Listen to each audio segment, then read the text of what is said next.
টানা বৃষ্টিতে আবারও বড় সতর্কবার্তা দিয়েছে বাংলাদেশ আবহাওয়া অধিদপ্তর। আগামী ২৪ ঘণ্টায় ঢাকাসহ রংপুর, রাজশাহী, ময়মনসিংহ, চট্টগ্রাম ও সিলেট বিভাগের বিভিন্ন এলাকায় ভারী থেকে অতি ভারী বৃষ্টির আশঙ্কা রয়েছে। ইতোমধ্যেই রাজধানীতে গত ২৪ ঘণ্টায় প্রায় ৯৭ মিলিমিটার বৃষ্টিপাত রেকর্ড হয়েছে, আর দেশের বিভিন্ন এলাকায় দেখা দিয়েছে জলাবদ্ধতা ও বন্যা পরিস্থিতি। আবহাওয়াবিদদের মতে সক্রিয় মৌসুমি বায়ুর কারণেই এই টানা বর্ষণ। তবে কিছু অঞ্চলে সোমবার থেকে বৃষ্টির প্রবণতা ধীরে ধীরে কমতে পারে। বাংলাদেশ জুড়ে টানা বৃষ্টি এখনও থামার কোনো লক্ষণ নেই।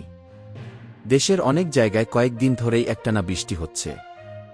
এর কারণে সাধারণ মানুষের চলাচলে অনেক সমস্যা হচ্ছে। অনেক রাস্তায় পানি জমে গেছে, কোথাও কোথাও নিচু এলাকা পানিতে ডুবে গেছে। অফিসকামী মানুষ, শিক্ষার্থী এবং ব্যবসায়ীরা সবাই ভোগান্তির মধ্যে পড়েছেন।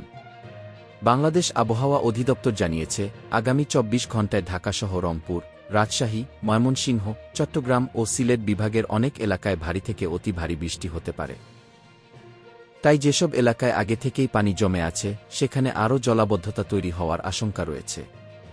গত ২৪ ঘণ্টায় শুধু ঢাকাতেই প্রায় ৯৭ মিলিমিটার বৃষ্টি রেকর্ড করা হয়েছে। দেশের কিছু জায়গায় এর চেয়েও বেশি বৃষ্টি হয়েছে। টানা বৃষ্টির কারণে কয়েকটি জেলায় বন্যার পরিস্থিতিও তৈরি হয়েছে। কিছু নদীর পানি বিপৎসীমার উপরে চলে গেছে। ফলে নদীর আশপাশের মানুষকে আরও সতর্ক থাকতে বলা হয়েছে। আবহাওয়াবিদরা বলছেন, এই বৃষ্টির প্রধান কারণ সক্রিয় মৌসুমি বায়ু। তবে সোমবার থেকে দেশের কিছু এলাকায় বৃষ্টির পরিমাণ একটু কমতে পারে। তারপরও অনেক জায়গায় থেমে থেমে বৃষ্টি এবং বজ্রসহ বৃষ্টি হওয়ার সম্ভাবনা রয়েছে। আপনি যদি খুব প্রয়োজন ছাড়া বাইরে না যান, তাহলে সেটাই ভালো হবে। বাইরে বের হলে অবশ্যই ছাতা বা রেইনকোট সঙ্গে রাখুন। যেসব রাস্তায় পানি জমে আছে, সেখানে চলাফেরার সময় একটু বেশি সতর্ক থাকুন। বিশেষ করে শিশু, বয়স্ক মানুষ এবং অসুস্থ ব্যক্তিদের নিরাপদে রাখার চেষ্টা করুন। এই ছিল টানা বৃষ্টি এবং আবহাওয়ার সর্বশেষ আপডেট। পরিস্থিতির যে কোনো নতুন তথ্য বা গুরুত্বপূর্ণ ঘোষণা প্রকাশ হলে আমরা সবার আগে আপনাদের জানিয়ে দেব।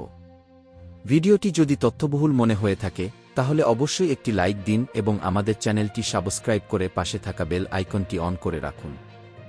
এতে দেশের সর্বশেষ খবর, আবহাওয়ার আপডেট এবং গুরুত্বপূর্ণ সব তথ্য সবার আগে আপনার কাছেই পৌঁছে যাবে। এই খবর সম্পর্কে আপনার কোনো মতামত বা আপনার এলাকার বর্তমান আবহাওয়ার অবস্থা জানাতে চাইলে নিচে কমেন্ট করে আমাদের জানান।